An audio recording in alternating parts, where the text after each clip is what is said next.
When you put whimsical imagery and turns of phrases together, you get this masterpiece that is the Elsewhere Express by Samantha Sotto Yambao. So you can't just buy a ticket to get on the Elsewhere Express. It only shows up to those individuals who are lost and adrift.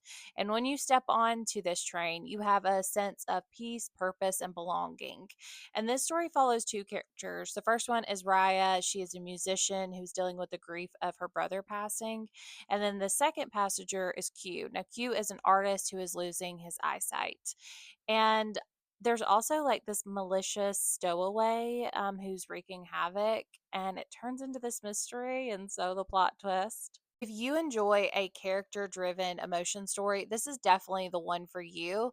She takes these turns of phrases and this grief, and she reminds you that there's still magic in these moments. And it is so poignant and lyrical and just so freaking well done. What I loved most about this story is that it pitches on this pendulum. You have whimsy to grief and loss and everything in between. What I also loved is when I turned 14, I actually went colorblind in my right eye. And there was a grief and loss with that where I thought my life was heading.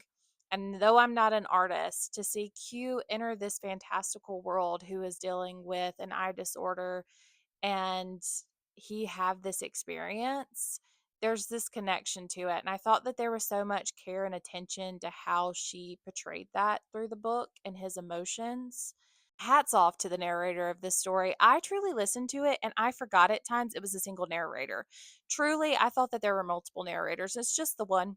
So thank you again to Penguin Random House. Now, while I just did the audiobook, I'm going to do a reread, but I'm going to do it immersive because there are so many quotes and turns of phrases that I want to highlight and tab. But overall, cannot recommend this book enough.